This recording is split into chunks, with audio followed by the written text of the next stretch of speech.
खुलुमबाय बेयो बड'लेण्ड इंखं टेलिभिजन दिनै 13 जानुवारि 2023 शुक्रबार खालि सानसेनि बरादखौ नोंथांमोननि खाथियाव लाबोदों आं सदानन्द दैमारिया।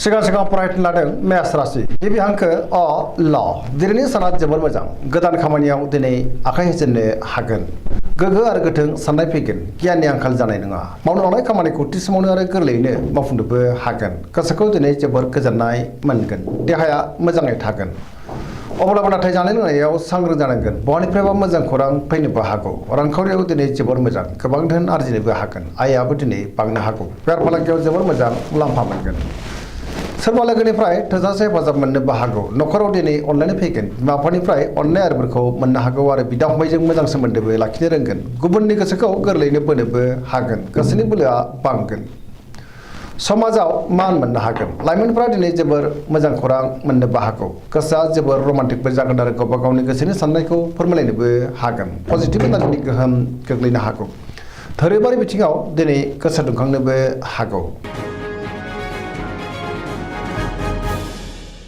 वृष राशि गिबि हांखो इ उ ब दिनैनि साना जोबोर मोजां गोदान बोलो आरो गोदान साननाय फैनोबो हागौ जेरावबो जाफुंसारगोन गोसोखौ दिनै जोबोर गोजोननायबो मोनगोन गोसोनि बोलोआ बांगोन मावनो लानाय खामानिखौ थि समावनो आरो गोरलैयैनो मावफुंनोबो हागोन सिगांनि बबेबा जेंनाया सुस्रांजानो हागौ माबा मोनसे मोजां खौरां फैनोबो हागौ गियानाबो बांगोन समाजाव दिनै बयजोंबो मान होजागोन रांखावरियाव जोबोर मोजां अब्लाबो नाथाय खरसायाबो बांनो हागौ बेफार फालांगियाव जोबोर मोजां मुलाम्फा मोनगोन आयाबो दिनै बांनो हागौ न'खराव बिसि फिसायनि गेजेराव अननानैबो फैगोन देहाया दिनै मोजाङै थागोन गुबुननिफ्राय थोजासे हेफाजाब मोननो हागौ जायखि खामानि मावा मानो मोनफ्रोमबो खामानिखौनो दिनै मावफुंलांनो हागोन सोरबा लोगोनि अनसायनायखौ मोननानै गोसोआ दिनै जोबोर खुसि जागोन गोसोनि साननायफोरा जाफुंनो हागौ पजिटिभ एनार्जिनि गोहोमबो गोग्लैनो हागौ। मिथुन राशि गिबि हांखो क स दिनैनि साना मोजां आरो गाज्रि गेजेरजों बाबेरलांगोन गोसोआव गोनो गोथो साननाय फैनोबो हागौ नेगेटिभ एनार्जिनि गोहोम गोग्लैनो हागौ समाजाव लोगो लेवानि आंखाल जागोन गोसोखौ दिनै जोबोर हारसिं आरो दरसि मोनगोन मोनफ्रोमबो बिथिङाव सांग्रां जानांगोन गियाननि आंखाल जानोबो हागौ गोसोआ दिनै जोबोर गुलाय गुजाय जागोन देहाया मोजाङै थागोन रांखावरियाव बारा मोजां नङा नाङा फाङा खरसाया बांनो हागौ बेफार फालांगियाव बारा मोजां नङा होनजायो न'खराव बिदा फंबायनि अननाय आरिफोरखौ मोननो हागोन गोसोनि बोलोआ नाथाय अब्लाबो लोरबां जानो हागौ मावनो लानाय खामानिखौ मावफुंनोबो गोब्राब जागोन सोरबा लोगोनिफ्राय गाज्रि खौरांबो फैनो हागौ सोरजोंबा रायखोमा जानोबो हागौ आरो गुबुननि गाज्रि नोजोर थानोबो हागौ गुबुनजों मोजां सोमोन्दो लाखिनोबो गोब्राब जागोन नेगेटिभ एनार्जिनि गोहोम गोग्लैगोन। कर्कट राशि गिबि हांखो ड ह दिनैनि साना जोबोर मोजां गोसोखौ दिनै जोबोर गोजोननाय मोनगोन बहाबा हान्थिनो एबा दावबायनो खाबु मोननोबो हागौ सोरबा लोगोजों बाख्नाय जागोन गोसोनि साननायफ्रा मोगथाङाव दिनै जाफुंनोबो हागौ गोसोआव पजिटिभ साननाय फैगोन गोथों आरो गोग्गो साननो रोंगोन गियाननि आंखाल जानाय नङा मावनो लानाय खामानिखौ थि समावनो आरो गोरलैयैनो मावफुंनोबो हागोन रांखावरियाव जोबोर मोजां होनजायो गोबां धोन आरजिनोबो हागोन बेफार फालांगियाव दिनै जोबोर मोजां मुलाम्फा मोनगोन न'खरावबो अननानै फैगोन समाजाव लोगो लेवा बांगोन देहाया दिनै मोजाङै थागोन गुबुननि हेफाजाबखौ मोननो हागोन सोरबा लोगोनिफ्राय हेफाजाब मोनगोन समाजाव दिनै मान मोनगोन फरायसाफ्रा फरायनायाव गोसो दुंखांगोन आरो मोजां फिथाइ मोननोबो हागोन गुबुनजों मोजां सोमोन्दो लाखिनोबो रोंगोन आरो पजिटिभ एनार्जिनि गोहोम गोग्लैनोबो हागौ।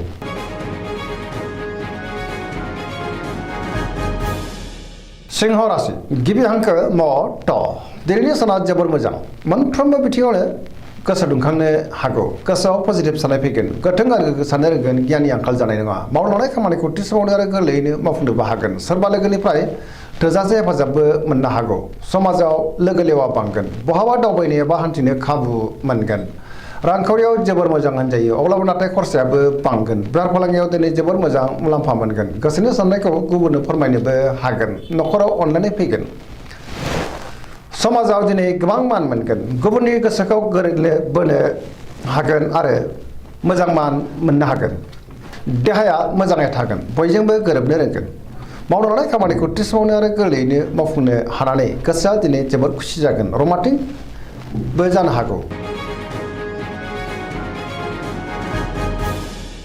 कन्या राशि गिबि हांखो प ट दिनैनि साना जोबोर मोजां पजिटिभ एनार्जिनि गोहोम गोग्लैगोन गोथों आरो गोग्गो साननो रोंगोन गियाननि आंखाल जानाय नङा बयजोंबो मोजां सोमोन्दो लाखिनोबो रोंगोन गोसोआव गोथों आरो गोग्गो साननो रोंगोन सोरजोंबा बाख्नाय जानोबो हागौ रांखावरियाव मोजां अब्लाबो नाथाय खरसायाबो बांनो हागौ बेफार फालांगियाव जोबोद मोजां मुलाम्फा मोनगोन देहाया मोजाङैनो थागोन गोबां मुंदांखा सुबुंजों लोगो मोनज्लायगोन न'खराव अनलायनाय फैगोन गोबां खामानियाव दिनै मुखुबबो थागोन गोसोआ दिनै जोबोद खुसि जागोन पजिटिभ एनार्जिनि गोहोमबो गोग्लैनो हागौ।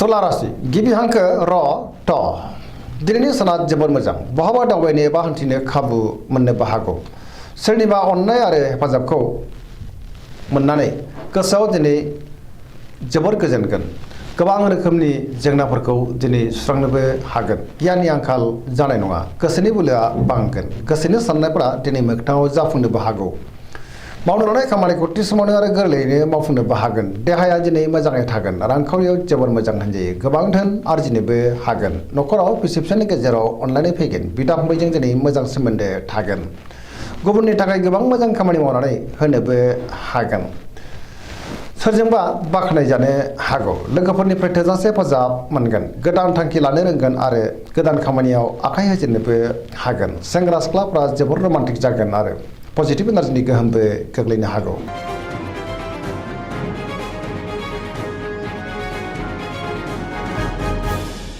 वृश्चिक राशि गिबि हांखो न स दिनैनि साना मोजां आरो गाज्रिनि गेजेरजों बाबेनलांगोन बयजोंबो गोरोबनो गोब्राब जानो हागौ गुबुननि गोसोखौ बोनो हानाय नङा नेगेटिभ एनार्जिनि गोहोम गोग्लैनोबो हागौ सांग्रां जानाया गाहाम गोसोआव दिनै जिंगाबो फैनो हागौ समाजाव लोगो लेवा बांगोन मावनो लानाय खामानिखौ मावफुंनो हागोन अब्लाबो नाथाय माबा नङा माबा मोनसे गोरोन्थिबो जालांनो हागौ सांग्रां जानाया गाहाम गुबुननिफ्राय हेफाजाब मोननो हागोन गोसोनि साननायफ्रा देबर नांगोन गोसोनि बोलोआ लोरबांबो जानो हागौ समाजाव नाथाय मान मोनगोन न'खरावबो अननानै फैगोन रांखावरियाव बारा मोजां नङा आयनिख्रुइ खरसाया बांसिन जानोबो हागौ बेफार फालांगियाव बारा मोजां नङा होनजायो गोबां खहा जानोबो हागौ देहाया मोजाङै थागोन गुबुननिफ्राय थोजासे हेफाजाबबो मोनगोन फरायसाफ्रा दिनै फरायनायाव गोसो दुंखांगोन आरो मोजां फिथाइ मोननोबो हागोन।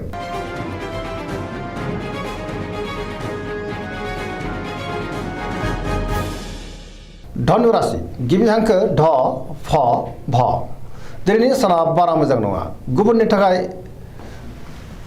नाङा फाङा जेंनायाव गोग्लैनांनोबो हागौ गोसोआव दिनै गोनो गोथो साननाय फैगोन गोसोनि बोलोआ लोरबांबो जानो हागौ मावनो लानाय खामानिखौ थि समावनो मावफुंनो गोब्राब जागोन गोसोनि साननायफ्रा दिनै देबर नांगोन रांखावरियाव मोजां अब्लाबो नाथाय खरसायाबो बांगोन बेफार फालांगियाव मोजां होनजायो समाजाव मानहानि जानांनोबो हागौ देहाया मोजाङै थागोन न'खरावबो अननानै फैगोन बहानिफ्रायबो हरखाबै गाज्रि खौरांबो फैनो हागौ नेगेटिभ एनार्जिनि गोहोम गोग्लैगोन सांग्रां जानाया गाहाम।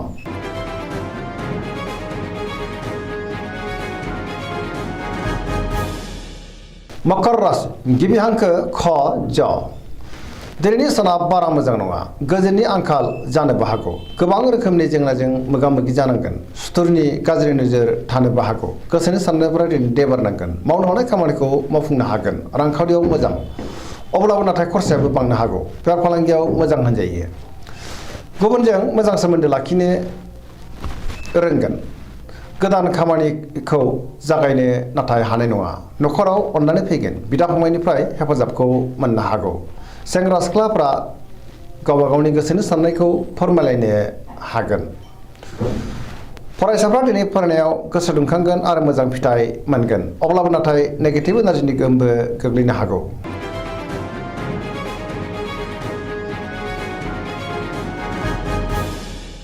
कुम्भ राशि गिबि हांखो ग स दिनैनि साना बारा मोजां नङा सोरबाया थगायनो नाजागोन न'खराव नांलाय खमलायबो जानो हागौ थार लोगोनि आंखाल जानोबो हागौ गोसोआ दिनै जोबोर उसुखुथु जागोन मावनो लानाय खामानिखौ थि समावनो मावफुंनो हागोन बहानिफ्रायबा गाज्रि खौरांबो मोननो हागौ समाजाव मान मोनगोन गोबां मुंदांखा सुबुंजों दिनै लोगो मोनज्लायनो हागौ रांखावरियाव मोजां अब्लाबो नाथाय खरसायाबो बांनो हागौ बहानिफ्रायबा गोबां धोनबो मोननोबो हागौ। देहाया दिनै बारा मोजां थानाय नङा। जानाय लोंनायाव सांग्रां जानांगोन। गोबां रोखोमनि देहायारि जेंनाजों मोगा-मोगि जानांनो हागौ। गुबुननिफ्राय हेफाजाब मोनगोन। बिमा-बिफानि अननायफोरखौ मोननोबो हागौ। बहाबा हान्थिनो खाबु मोनगोन। अब्लाबो नाथाय नेगेटिभ एनार्जिनि गोहोमबो गोग्लैनो हागौ। सांग्रां जानांगोन।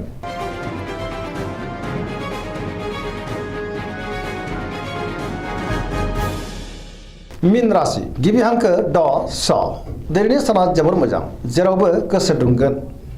गुबुननि थाखाय गोबां मोजां खामानि मावनानै होनोबो हागोन। गोसोआव दिनै पजिटिभ साननाय फैगोन। गोथों आरो गोग्गो साननो रोंगोन। गियाननि आंखाल जानाय नङा। गोसोनि बोलोआ बांगोन। गावनि गोसोनि साननायखौ गुबुननो फोरमायनोबो हागोन। देहाया मोजाङै थागोन। रांखावरियाव मोजां। बेफार फालांगियावबो जोबोर मोजां मुलाम्फा मोनगोन। न'खराव दिनै अननानै फैगोन। सोरजोंबा बाख्नाय जानानै गोसोआ दिनै जोबोर खुसि जागोन। लाइमोनफोरनि गोसोआ दिनै जोबोर रमान्टिक जागोन आरो गावबा गावनि गोसोनि साननायफोरखौ फोरमायलायनोबो हागोन। पजिटिभ एनार्जिनि गोहोमबो गोग्लैनो हागौ। सरासनस्रायै दिनैनि साना जोबोर मोजां आरो मोजाङैनो बारग'लांगोन। दिनैनि राशि फरायनाया एसेनोसै। जोबनायाव बेखौनो खावलायो जाहाथे नोंथांमोना सानफ्रामबो जोंनि बे बड'लेण्ड इंखं टेलिभिजनखौ नायबाय थायो आरो साबस्क्राइब खालामो, लोगोसे लाइक खालामो आरो शेयार खालामो। एसेनोसै। गोजोन्थों।